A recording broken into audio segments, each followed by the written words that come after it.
If I Were the Devil. This is a written statement by Paul Harvey, a journalist in 1965, speaking directly to America. Now, his writing begs a lot of questions. Was he genius? Was he a prophet? Or did he just get lucky? However, it is incredible when you listen to this and dissect it with Yaya and I at the end, just how much it rings true today. So let's go ahead and dive right in.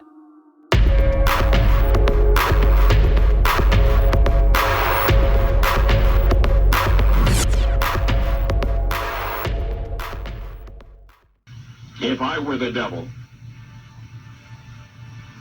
if I were the prince of darkness, I'd want to engulf the whole world in darkness, and I'd have a third of its real estate and four-fifths of its population, but I wouldn't be happy until I had seized the ripest apple on the tree, thee. So I'd set about, however necessary, to take over the United States. I'd subvert the churches first. I'd begin with a campaign of whispers. With the wisdom of the serpent, I would whisper to you as I whispered to Eve, do as you please. To the young, I would whisper that the Bible is a myth. I would convince them that man created God instead of the other way around. I would confide that what's bad is good and what's good is square. And the old I would teach to pray after me, Our Father, which art in Washington. And then I'd get organized. I'd educate authors in how to make lurid literature exciting so that anything else would appear dull and uninteresting. I'd threaten TV with dirtier movies and vice versa. I'd peddle narcotics to whom I could. I'd sell alcohol to ladies and gentlemen of distinction. I'd tranquilize the rest with pills. If I were the devil, I'd soon have families at war with themselves, churches at war with themselves, and nations at war with themselves, until each in its turn was consumed. And with promises of higher ratings, I'd have mesmerizing media fanning the flames. If I were the devil, I would encourage schools to refine young intellects, but neglect to discipline emotions. Just let those run wild. Until before you knew it, you'd have to have drug-sniffing dogs and metal detectors at every schoolhouse door. Within a decade, I'd have prisons overflowing. I'd have judges promoting pornography. Soon I could evict God from the courthouse, then from the schoolhouse, and then from the houses of Congress. And in his own churches, I would substitute psychology for religion and deify science. I would lure priests and pastors into misusing boys and girls and church money. If I were the devil, I'd make the symbol of Easter an egg and the symbol of Christmas a bottle. If I were the devil, I'd take from those who have and give to those who want it until I had killed the incentive of the ambitious. And what'll you bet? I couldn't get whole states to promote gambling as the way to get rich. I would caution against extremes in hard work, in patriotism, in moral conduct. I would convince the young that marriage is old-fashioned, that swinging is more fun, that what you see on TV is the way to be. And thus I could undress you in public, and I could lure you into bed with diseases for which there is no cure. In other words, if I were the devil, I'd just keep right on doing what he's doing.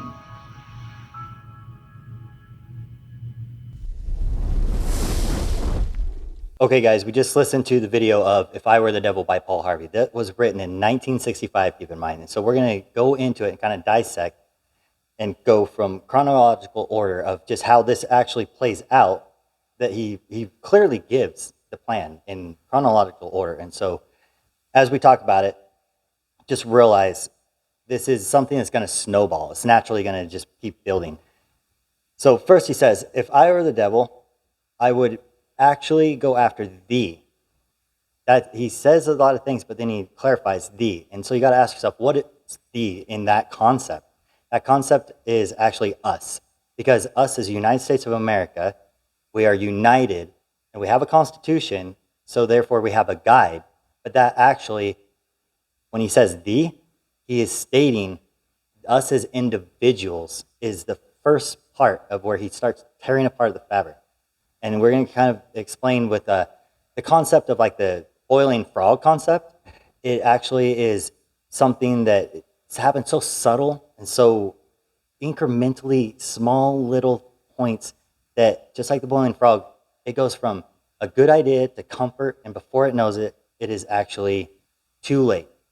So when he starts with D, he says that he would actually get the church out of any kind of public school and actually do this first. And he says it by subverting. And it was something I had to look up because, you can sum it up and be like, I get the gist of it. But this word subvert actually is a very, very thought out way of actually going about it. So read here the definition of subvert. The definition is to undermine the power and the authority of which an establishment or a system is based upon. So he does that in the first subtle way just 2 years before he wrote this. Take the Madeleine Mays in 1963, during the Murray versus Carlette case. That's the first time they separate any kind of prayers and religion in school. And so he actually goes and he gets the removal of it. And that's the key thing right there. It's not that he is making a movement, it's called the movement. And everyone always just goes through history saying that was a huge movement. This is a more re-movement than anything. And so when he gets that out, that actually starts such a big thing that people don't realize. And the reason that it's important is because, first, when you have freedom of choice, that freedom is to say that there's two opposing things. There's two opinions, there's two sides, and that you have the right to actually choose to believe it or not. That's true freedom. This is not true freedom. This is removement, in which places one gets removed and one goes in its place. And that's where that Madeleine Mays puts together the American atheists. And so that's building momentum at the same time that it is putting in school evolution. And that actually is huge because in that highlight or that glorification of that evolution being pushed in school, it changes clear to what our children are being taught. And does that sound familiar nowadays? It is something that it is taking away the right of one thing and putting in placement without realizing it's not a choice. It's a re-movement and pushing an agenda. So he starts with that. And then he says that he would do it through the campaigning and the whispers of the campaigning. And you say, well, that's a good thing. That's something that we're familiar with. We campaign when it comes to any kind of voting. It comes to any kind of major as a nation making choices. And so you got to campaign it. But during that campaign, what people don't actually realize is he's campaigning, and it may say it's a right and a movement and a freedom, but what it's actually is, call it for what it is. It is an undermining of any kind of religion, any kind of morale basis that is based on what our fathers, our grandfathers, everybody taught us. And what is through not only just American history, it is through all of history, that subtle change, just like the boiling frog, ends up being a very unnoticed thing till it's too late. So as he gets that rolling, it continues by saying that he would have the Bible removed, which makes them go to something else and to look for their morale. And this generation that actually had the Bible removed grew up teaching their children that this is what makes a good woman, this is what makes a good man, this is what makes a good leader, and these are all the things that you should base a morale on. But they didn't have God, so they got to look to something. And that something that they look to is very subtle in the way that they say it's your freedom, but it's not. It's actually a pushed agenda. And then they say, okay, well, where's the authority go? And that right there is actually a huge thing if you look into it. That huge thing right there is that it is taking away that people think about having personal choice and freedom of religion, freedom of rights and choices, and saying that that is no more competition. It is based upon giving that power to the government. And so when he says in part 2, you're going to push that psychology and you're going to push that bad is good and good is bad. You say, well, these are good choice freedoms that allow you to expand your mind. The subtle catch is, though, that when you actually look at it, it takes away that fabric that we were talking about in the very beginning, and that allows all of us to start going, well, we got to base it on something. So we're basing it on now the new set standard and the pillar of what is, I guess you could say, snowballing and going through the generations of this small but subtle evolving, is that it's saying that God created man is false. It's just a myth, but really, man created God. So if you do that, now all of a sudden the power is back in us, and that's what people love. They love feeling that they have the power and the choice. But they don't realize is that power and choice is based on what?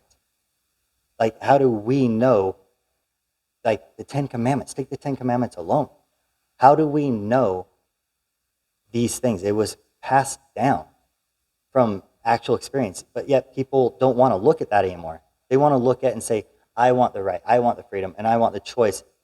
And I also want it in things that, whether you actually know it, whether you actually have any basis of where you're getting it, you just want that freedom, that right. It's an entitlement.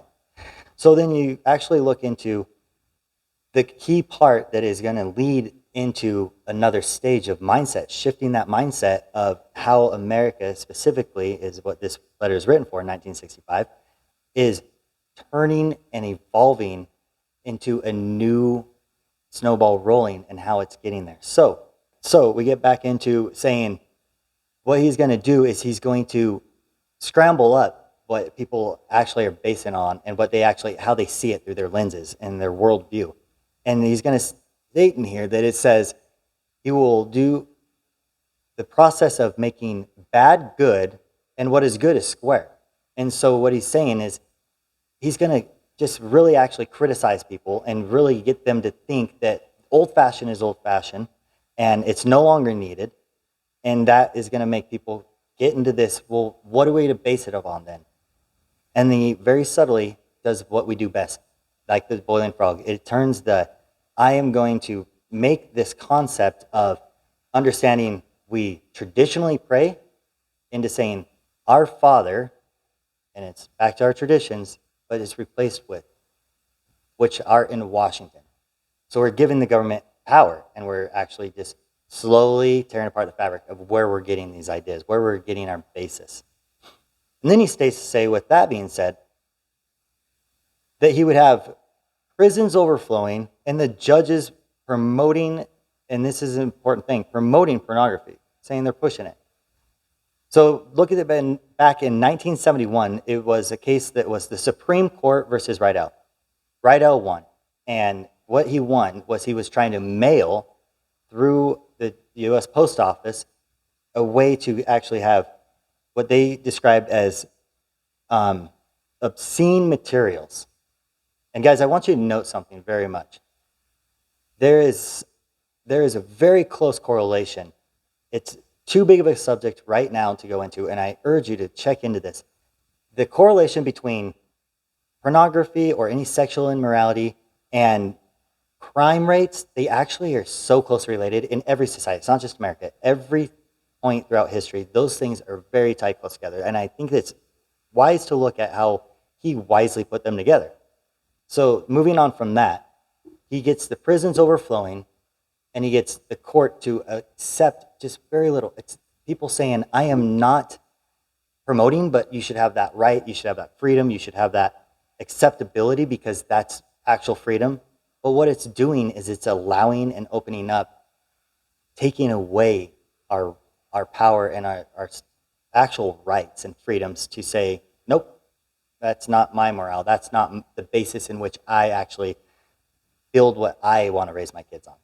And so as he tears apart these fabrics, you got to see that he actually then states that he would remove God, he would evict God from courthouses, and that's exactly what happened. In 2004, they decided they couldn't have any 10 Commandments, any what they deemed as oppressing things that were based on religion tied to the government. And that was kind of the final nail in the coffin. That it states that from 1971 to 2004, he went from tearing apart government and God, and actually turning it into a complete separation. And at that point, you got to recognize in one generation, 1.5 generations ish, in 33 years, these things that seem so preposterous were a thing of the past. They were actually new law. It wasn't a freedom and an idea. It was actually put into court system and deemed that these are acceptable. These are morale basis. These are the things in which we have to abide by in legal systems as how we treat not only as a society, but as how we are going to raise our kids. And that is very scary. So noting that, note the timeline, note the chronological order this is going in.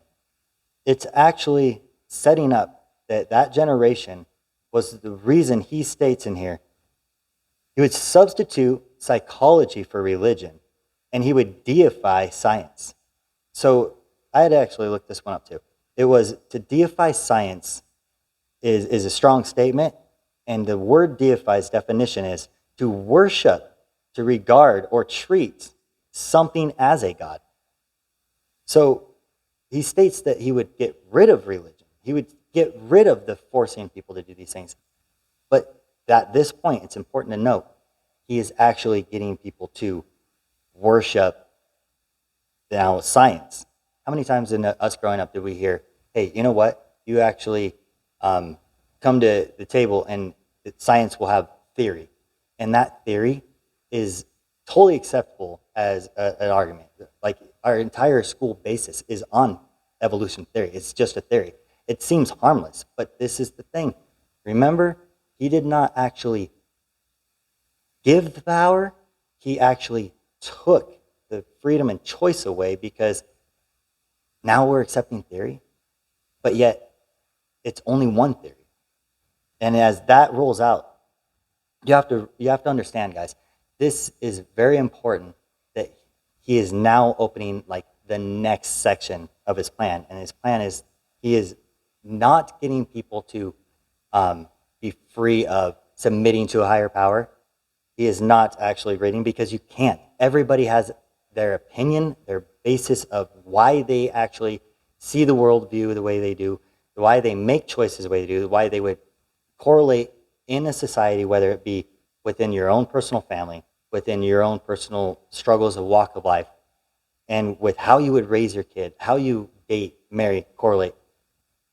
He's actually substituting that concept and playing off that everybody is so focused on the right and freedom, they forget you'll always find something to actually submit to as being correct.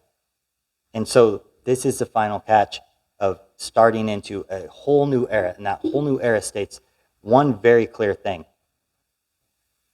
They are not actually stopped submitting to something. They just started submitting to government, to freedoms, to getting the power and worshiping, just like the old saying says, everybody has a God, whether it be power, whether it be money, everybody serves something. And honestly, that's what gives us ambition. That's what gives us drive. That's what makes us actually succeed and feel successful, is to do that. So we all have something. And he actually didn't get rid of it. He just changed it. And he states, then I would get organized. He's methodical. Absolutely genius, the devil is, in the way that he does things. He's not just going to throw something at you.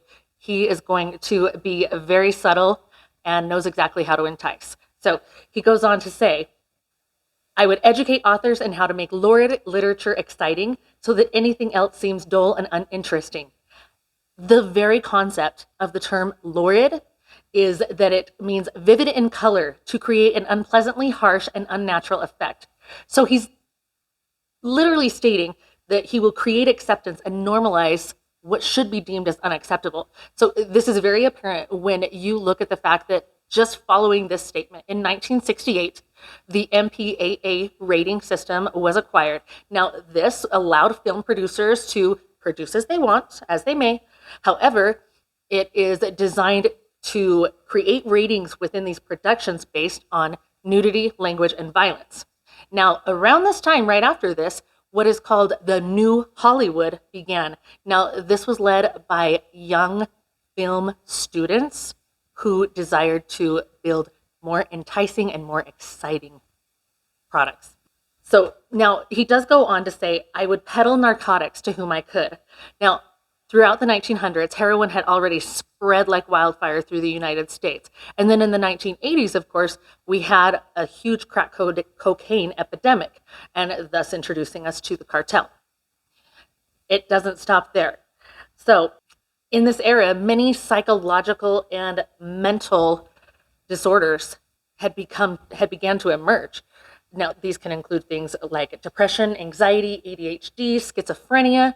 So now, with all of the drugs that have already come to the United States, we also have doctors, physicians, medical professionals in general who are trying to help people cope with these. And so thus they are also pushing controlled substances in order to help this to be less of an issue.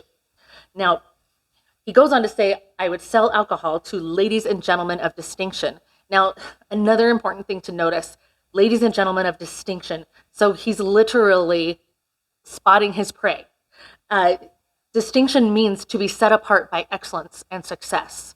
So the interesting thing here is that it's actually recognized in psychologists during this time. In fact, in 1981, professor and psychologist Richard Torsen documented many professionals who dreamt of power, wisdom, and success were waking up to their true status of being pale and weak with grief. So again, here he is speaking to alcoholism and in its effect on the elites and the professionals in society. Many times because they were seeking social validation and recognition, which in turn, of course, led to addiction and corruption in society. Paul goes on to state, if I were the devil, I would soon, he's always in plan mode, soon have families in war with themselves, churches at war with themselves, and nations at war with themselves. There's already destruction happening at this point. So, obviously feeding it. Now, he says, until each in its turn is consumed. At this point, the fight for higher ratings is huge. News on the front line, constantly fanning the flames, as he stated. Everyone is looking to unleash all of the hottest new info, which just spreads all of this lurid information to make it a bigger problem. If I were the devil, I would encourage schools to refine young intellects but neglect to discipline emotion. I would let them run wild, and before long, you will have sniffing dogs and metal detectives at every schoolhouse door. Now, in the 1970s, gang violence turned to lethal weapons. It was no longer fist to fist. So, with increased mobility and easy access with transportation, it's easy for the older generations to recruit the youth. So, of course, now they are immersed into the world of drugs, violence leading to drive-by shootings and school shootings, which is very much a part of the world today. Now, at this point, with a mix of entitlement and the victim mentality, it flourishes in our younger generations. Now, here he states, if I were the devil, I would take from those who have and give to those who want until I had killed the incentive of the ambitious. Now, there's a lot of different roads that I could go down here. I think a very obvious one is the way that in America, in society, those who are seen as the most prestigious, who are very professional and in that 1% tier for their income, they are taxed at an astronomical rate. And because of the victim mentality, for the rest of us, many people think that it's right and they support it. Guys, what's going on? Let's see how he finishes this out.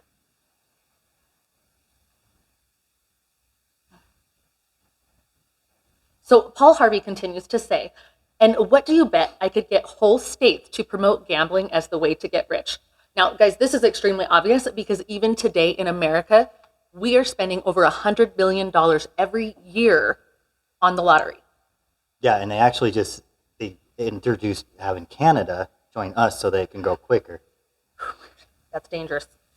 I would caution against extremes and hard work and patriotism in moral conduct.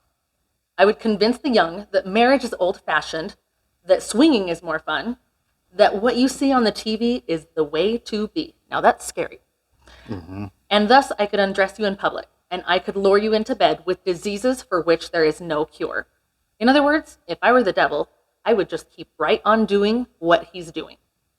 And guys, for those who actually, if you think that this is complete BS, just really sit back and realize it is still relevant today. It's more relevant than it's ever been. Yeah, exactly. Cycle by cycle, it gets stronger. And the sad thing is that people are so immune to it that more and more is deemed acceptable. Even just when he goes back to cautioning against extremes in hard work, in patriotism and moral conduct, when you look at the TV or the news today, it's almost all immoral. Yeah, and that's, they're emphasizing when he says fanning the flames. If you ever have any question, look at like what's on the top of any list, whether it's YouTube, whether it's the most known channels of, Netflix. It is just nonstop. The ratings are fanned by what's the most common one right now is then it just recently become crime shows. Oh, yeah, crime shows, which is not hard to come by. No. And one of the things that really stands out to me is hard work and patriotism. There is such a separation today in when you hear the terms racism and things like that, it seems like it is so much in reverse, and people are fighting for a war that just isn't here. And many people who deem themselves as oppressed and pointing a finger that others are racist or things like that are actually in turn flipping the dial and Yes. creating this racism in such a hateful way against people who are not trying to do that at all. Yeah, flipping the dials in. They're saying they're fighting racism with actually just becoming the victims become the oppressor. It doesn't make any sense. They're not getting rid of something. They're just swapping the who is who. Right. And not to go into a big long story, but this isn't just our opinion. The other day I was looking at YouTube. I was telling Yaya, and YouTube, there was a young woman of color in a public library who stood up in front of a group of students and stated that the white individuals in the group were making those of color uncomfortable and that there was other places they could go. So if Didn't they she could manage how much space they were taking up. As I say, didn't she suggest basically them removing or managing, Their space. And, at the end of it, she had a couple hoots and hollers from the people that she was sitting with, and the rest of the crowd was silent. Can you imagine if that statement was put out there in reverse? Oh, people lose their flipping mind. Oh, you would get attacked, whether it be verbally or physically. You would be on every meme, it would ruin you. Absolutely. And if she had a job, she'd be fired. Yeah. Oh, not even a question. And that's the thing, like, it really has gotten to a point where there is so much that will get you, and it's all back to remove. This movement is like, the whole theme is, it's not a movement, it's re-movement. Exactly. This also goes into when it's saying, convincing the young that marriage is old-fashioned and that swinging is more fun.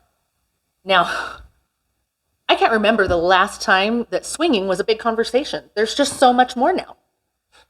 Yeah, and the definition of swinging is kind of a loose term, but on the same hand, the deterioration of morale, like any kind of moral standard that is based on it, it's just undoing it. And swinging was just kind of something that was put in there because it was more applicable in the 60s to say that term.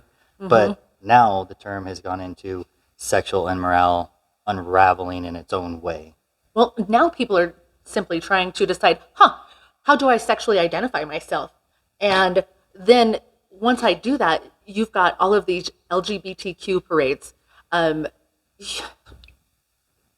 The level of insanity that it's come to makes it hard to really hone into one narrative because there's just so many objectives here. I just want to point something out. I actually heard something that was great. I'm not even sure who it was, this guy and this gal. The guy was black, the gal was white. They go to college and these universities and stuff, and the guy is actually trying to point out essentially what we're saying. And he said, if I were to identify myself as a white male, would you consider me and pin me with white privilege? And Because you can't answer. That was his genius point, was you cannot say that you can identify as what you want without having an actual set of, basis in which you have why that makes sense. And they didn't have anything to say. They just turned around and deemed him not worthy of having an opinion. exactly. What kind of nonsense is this? It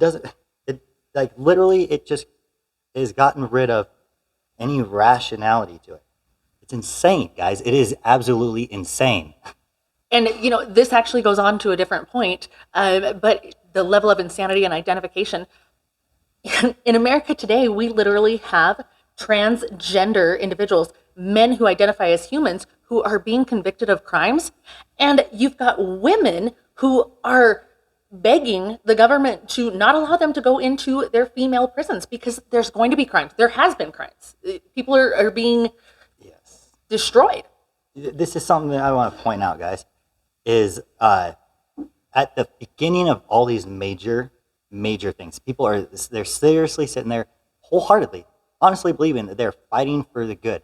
But when it comes down to exactly why and how this makes any sense, why and how that they're going to see it from front to finish, they all bow out, because there is a point in which you say, well, that's a double standard. It doesn't make sense.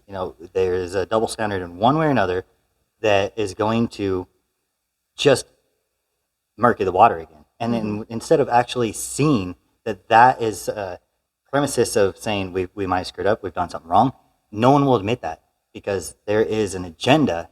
And if you're not pushing it, it's going to have the backlash. So when the backlash happens, what's happening in this last couple of years is everyone just kind of sneaks back in the crowd. No one has the gall or guts to freaking stand up and say, you see the flaw? Yeah, not doing it. It's made the exact reason that they actually have commonly deemed this new term squish, which is referring to those that are considered, they actually identify themselves as conservative, as, the right wing. They're really just as the term sounds. They just squish themselves. It's ridiculous, guys. You have to be able to make that stand, because standing back, it's not good enough. We're in a new era where it's one of those, there's a difference between picking the fight and being tolerant, and then also having a solid basis of why you draw a line in the sand, why you actually say this is worth fighting for, why you can honestly say this is bigger than me. This is us as a nation. This is us as if we're going to survive. What about the difference of hearing everyone say, well, we got to create a better environment, and the environmentalists and whatnot are saying we have to worry about the next generation. Well, worry about the next generation. We're fighting to be able to abort children these days.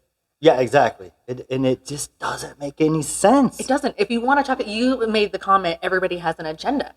We have so many women who are fighting to abort their babies, which I was so happy to hear that Florida just passed that law where you could not do that once a child's heartbeat was able to come up on a sonogram. And then you've got all of these huge things with feminism versus misogynistic ways. And that's a whole fight in its own. We could go on all day. Oh, yeah. Guys, everything that is getting put nowadays has such a dramatic swing one way that it creates a swing the other way. And it's just such a tight, pulled subject that there's no room for error anymore.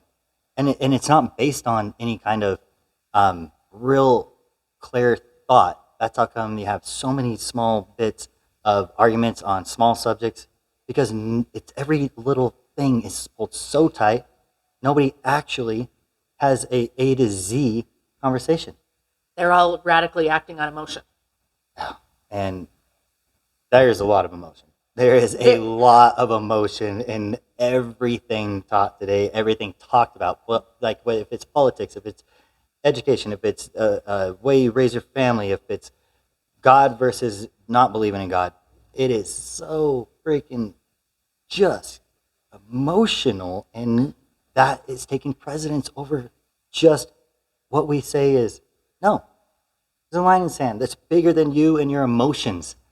I don't care about your emotions. We are trying to be polite, but yet there is a point where you say, I don't care about your emotions. It's not about that. It's not about you as an individual. The world is bigger than you, and here we goes. Exactly. I think that Paul Harvey was very intelligent in the way that he saw the cycles that obviously times were building up to at that point in 1965. And he was able to roll it out and forecast the way that it would be what is now today. So, like we said, guys, we're bringing this to the table because obviously you're watching this because it is a huge deal today. And that is the world that we live in right now. So we really want your feedback. We would love to make this a discussion. Everybody already knows it's here and it's very real. So we definitely invite you to leave comments below. And if there's anything specific that you feel like we need to touch more on, we'd love to hear from you. So, guys, like she's saying, it doesn't matter if it's one specific part of this or it as a whole. Give us feedback, because this is honestly so many different freaking podcasts could be put on just this topic in general. But yet, if there's something that is very pressing that you really feel like you want to be brought up, bring it to our attention so that we can actually get the ball rolling and actually make a line in the sand. That's our thing, is make a line in the sand to say there's a difference between going out and forcing and bullying and just standing your ground and saying, no more, we're done. Exactly. Nobody wants to look back on this time right now and say that you were someone that either fed the fire or that you stood by and do nothing. So this is your life. This is America. This is you. So don't be the person that's going to sit back and tell your grandchildren that you did nothing. So like I said, guys, it's on you. So all of us have to pick up our piece and change direction, and letting them, as the Democrats or the libs or however you want to put it, letting that hard push crumble themselves with the things like Dylan Mulvaney, and it had backlash. That's not good enough. That is not good enough. You can't rely on them to actually just corrupt themselves. You have to actually give it a place to go. You have to have clear definition of, if that's the wrong path, open up a new path. Make it clear, or else you'll never actually reel this back in. So with that being said, thank you for watching, guys. I'm Yaya. And I'm Kosha. And can't wait to hear back from you guys.